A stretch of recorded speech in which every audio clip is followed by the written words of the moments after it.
இன்றைக்கு நாம் தியானிக்க இருக்கிற வசனம் உபாகமம் 28ஆம் அதிகாரம் 14வது வசனம். இன்று நான் உங்களுக்கு விதிக்கிற உன் தேவனாகிய கர்த்தரின் கட்டளைகளை கைக்கொள்ளவும் அவைகளின்படி நடக்கவும் அவைகளுக்கு செவி கொடுத்து வந்தால் கர்த்தர் உன்னை வாலாக்காமல் தலையாக்குவார், நீ கீழாகாமல் மேலாவாய்.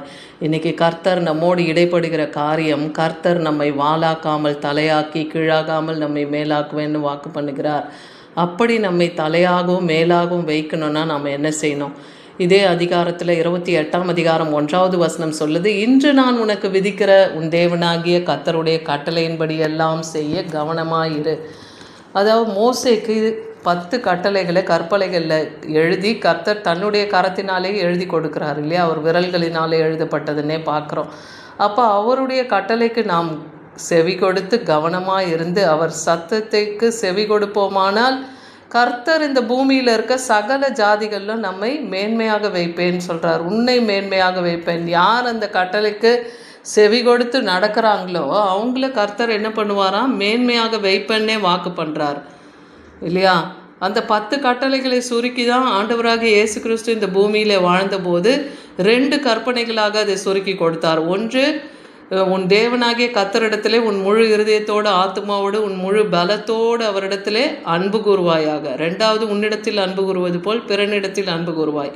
இந்த கட்டளை கற்பனையை தான் ஏசப்பா நமக்கு சொல்லி கொடுத்தது இல்லையா? மோசே காலத்தில் 10 கட்டளைகளாக கொடுக்கப்பட்டது. அப்போ அவர் என்ன கட்டளையிட்டு இருக்கிறாரோ அதன்படி நாம் செய்ய கவனமாக இருந்தால் கர்த்தர் நம்மை வாலாக்காமல் தலையாக்குவார், கீழாக இல்லாதபடிக்கு நம்மை மேலாக வைப்பார், மேன்மையாக உயர்த்துவார்.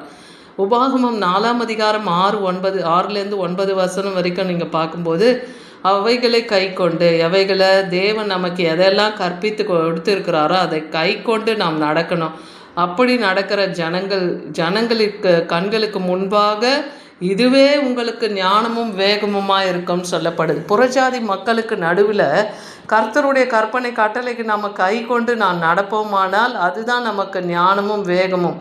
இந்த கட்டளைகளை எல்லாம் பெற்ற வேறு பெரிய ஜாதி ஞானமும் வேகமுள்ள ஜனங்கள் என்றே மற்றவர்கள் சொல்லுவாங்கன்னே வேதவசனம் சொல்லுகிறத பார்க்குறோம். அதே போல் நம்முடைய தேவனாகிய கர்த்தரை தொழுது கொள்ளுகிற போதெல்லாம் அவர் நமக்கு சமீபமாக இருக்கிறார். முதலாவது நம் தேவனுடைய ராஜ்யத்தையும் நீதியும் தேடணும், பின்னையாவும் கூட கொடுக்கப்படணும். புதிய ஏற்பாட்டில் சொல்லப்பட்டிருக்கு. பழைய ஏற்பாட்டில் என்ன?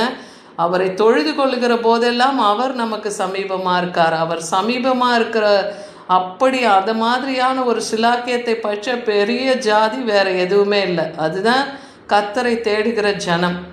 இந்த நாளிலும் நான் உனக்கு விதிக்கிற இந்த பிரமாணம் முழுமைக்கு ஒத்த இவ்வளவு நீதியுள்ள கட்டளையும் நியாயமும் பெற்றிருக்கிற வேற பெரிய ஜாதி எதுன்னே வேதவசனம் சொல்லுது. அப்போ அவருடைய பிரமாணங்களை, கற்பனை, கட்டளை எல்லாமே நீதி உள்ளவைகளாக இருக்குது. அதெல்லாம் நீங்கள் கை கொண்டு நடங்க. அப்படிப்பட்ட பெரிய ஜாதி அவருடைய பிள்ளைகளை தவிர வேறு யாரும் இருக்க முடியாது இல்லையா?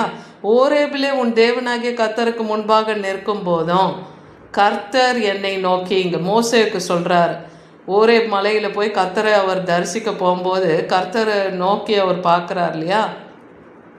அப்போ கர்த்தர் அவரிடத்தில் சொல்லுகிற காரியம், ஜனங்களை என்னிடத்தில் கூடி வர செய், என் வார்த்தைகளை அவர்கள் கேட்கும்படியாக பண்ணு. ஏன்னா இந்த இஸ்ரவேல் ஜனங்க எப்பவுமே முரட்டாட்டம் உள்ள ஜனங்க, கீழ்ப்படியாமல் இருந்த ஜனங்க. அதனால தான் கர்த்தர் சொல்கிறார், அவங்களெல்லாம் கூடி வர செய்து என்னுடைய கட்டளை கற்பனையெல்லாம் என்னன்னு அவங்களுக்கு சொல்லிக் கொடு அப்படின்னு சொல்கிறாரு. அப்போ அவங்க இந்த பூமியில் வாழுற உயிருள்ள நாளெல்லாம் அவங்க எனக்கு பயந்துருக்கும்படியா அவங்களுக்கு அதை கற்றுக்கொடு, அவர்கள் அதை அவர்கள் பிள்ளைகளுக்கு கற்றுக் கொடுக்கட்டும். ஏன்னா இந்த நாட்களிலும் நாம் முதலாவது பெற்றோர்கள் கர்த்தரை தேடும்போது பிள்ளைகளும் கர்த்தருக்குள்ளாக வளருவாங்க இல்லையா? இதோ உன் பிள்ளைகள் கர்த்தரால் போதிக்கப்பட்டிருப்பார்கள், அவர்கள் சமாதானம் பெரிதாக இருக்குமென்னே சொல்கிறாரு வசனம் அப்படியாக சொல்லுது. அப்போ நாம் கர்த்தரை தேடும்போது நம்ம பிள்ளைகளுக்கு ஒரு தெய்வீக சமாதானத்தை கர்த்தர் தருவார். இங்கே பிலிப்பு பட்டணத்தில் எழுதுகிற நிருபத்தில் பவுல் அப்போஸ்தலன் எழுதும்போது சொல்கிறார், நான் உங்களை கண்டாலும் நாம் வராமல் இருந்தாலும் நீங்கள் ஒரே ஆவியிலே உறுதியாக இருந்து ஒரே ஆத்மாவிலே சுவிசேஷத்தை விசுவாசத்துக்காக கூட போராடி எதிர்க்கிறவர்களில் ஒன்றிலும் நீங்கள் மறலாதபடிக்க இருந்து நீங்கள் என்ன பண்ணுங்கள், உங்களை குறித்து நான் கேள்விப்படும்படி எல்லா விதத்திலும் நீங்கள் கிறிஸ்துவின் சுவிசேஷத்துக்கு பாத்திரமாக இருங்கன்னு சொல்கிறார். அதாவது சுவிசேஷம் அறிவிக்க பவுல் அப்போஸ்தலன் தான் வந்து சொல்லணும் இல்லை, அவர் சீஷர்களாக எத்தனை பேரை உருவாக்கி கொடுத்துருக்கிறாரு இல்லையா. அத்தனை பேரும் வந்து என்ன பண்ணோம், நீங்கள் பயப்படாமல் கர்த்தருடைய வார்த்தையை சுவிசேஷமாக அறிவிங்க. யாரை கண்டும் எதிர்த்து வருகிறவர்களுக்கு இன்றைக்கி எதிர்ப்பு ஊழியங்கள் நிறைய எல்லையில் ஊழியத்துக்கு எதிர்ப்பு இருக்குது. அப்படி இருக்கும்போதும் கர்த்தரை நீங்கள் கிறிஸ்துவை தரித்து கொண்டவர்களை அவருடைய சாந்த மனத்தாழ்மை என்னும் அந்த நுகத்தை நாம் சுமந்தவர்களாக இருக்கணும் இல்லையா. அதுதான் நீங்கள் கர்த்தருக்கு கிறிஸ்துவின் சுவிசேஷத்துக்கு பாத்திரமாக நீங்கள் நடந்து கொள்ளுங்கன்னே பவுல் அப்போஸ்தலன் சொல்லுகிறத பார்க்குறோம். அப்போ அவங்களெல்லாம் கர்த்தர் வாளாக்காமல் தலையாக்கி மேன்மையாக வைப்பார் இல்லையா. என்னாகமம் 24ஆம் அதிகாரம் 18-19 வசனத்தில் பார்க்குறோம். ஏதோம் சுதந்திரமாகும், சேயீர் தன் சத்துருக்களுக்கும் சுதந்திரமாகும். ஏதோம் என்று யாருக்கு பேர்னா ஈசாக்குடைய மகனாகிய ஏசா யாக்கோபன் 2 பிள்ளைங்க பிறக்கிறாங்கல்ல, அது ஏசாவுடைய இன்னொரு பேர் தான் ஏதோம், அவனுடைய சந்ததி. அவர்கள் சுதந்திரமாக சேயீர் மலை தேசத்தில் அவங்க வாழ்ந்தாங்க இல்லையா. அவங்க சத்துருக்களுக்கு சுதந்திரமாக இருப்பாங்க. இஸ்ரவேல் வந்து பராக்கிரமம் செய்யும்னே சொல்லப்படுகிறது. யாக்கோபிலிருந்து தோன்றும் ஒருவர் ஆளுகை செய்வார், பட்டணங்களில் மீதியானவர்களே அவர் அழிப்பார். யாக்கோபிலே ஒரு வெள்ளி தோன்றும், அதுதான் யார்? ஆண்டவராகிய இயேசு கிறிஸ்து. அவர் இந்த பூமியிலே வந்து ஆளுகை செய்வார். அவர் பட்டணங்களின் மீதியானவர்களை அவர் அழித்து போடுவார். யாரெல்லாம் கர்த்தருடைய பிள்ளைகளாக இருக்காங்களோ அவங்கள கர்த்தர் தம் மந்தையிலே சேர்த்து கொள்ளுவார் இல்லையா. அவருக்கு எதிர்த்து நிற்கிறவர்களே அவர் மீதியானவர்களே அவர் அழிப்பார் என்றே வேதவசனம் சொல்லுகிறத பார்க்குறோம். அப்போ இன்றைக்கி யாரை கர்த்தர் தலை என்றாரு, யாரை வாள் என்றாரு முதலாவது நாம் அறிந்து கொள்ளணும்னா ஏசாயா 9ஆம் அதிகாரம் 14-15 வசனம் வரைக்கும் நீங்கள் தியானித்து பாருங்கள். அதில் சொல்லப்படுது, கர்த்தர் இஸ்ரவேலிலே தலையும் வாளையும் கிளையையும் நாணலையும் ஒரே நாளிலே வெட்டி போடுவார். மூப்பனும் கனம் பொருந்தினவனுமே தலை. ஒரு சபையை நடத்துகிற மூப்பர்களும் கனம் பொருந்தினவர்களும் தான் தலையாக இருக்காங்க.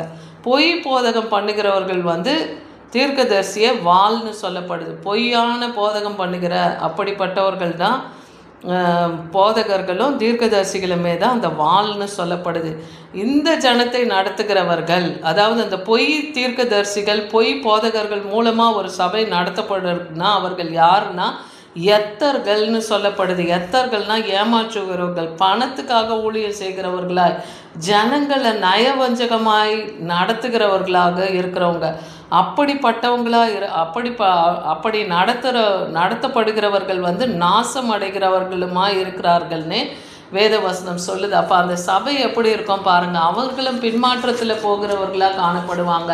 அதனால் இன்றைக்கி நீங்கள் போகிற சபையில் இருக்கிற மூப்பர்களும் கனம் பொருந்தினவங்களாக இருக்காங்களா, போதகர்கள் எப்படி இருக்காங்க, அவங்க தீர்க்க தரிசனம் எப்படி உரைக்கிறாங்க, அவர்கள் வாயிலிருந்து வருகிற வார்த்தை சத்திய வார்த்தையா, அது உண்மையாக இருக்கா, உங்களை போதிக்கும் பொழுது அவர்கள் உங்களுக்கு காரியங்களை உணர்த்தி ஜெபிக்கிறாங்களா, சிக்ஷித்து போதித்து நடத்துகிறாங்களான்னு பாருங்கள். கண்டித்து உணர்த்துதல் வார்த்தை அங்கே இருக்கான்னு பாருங்கள். கர்த்தருடைய வசனத்தை சொல்லி உங்களுக்கு சரியாக போதிக்கிறாங்களா பாருங்கள். அப்படிப்பட்டவர்களே தலையாக எண்ணப்படுவார்கள் இல்லையா. அப்படி நடத்தப்படுகிற சபையும் தலையாக இருக்கும். அந்த சபைகளில் இருக்க சபையார்களும் தலையாக இருப்பாங்க. அப்படி இல்லாது பொய் போதகம் சொல்லப்பட்டதுன்னா அது வாளாக இருக்கும்.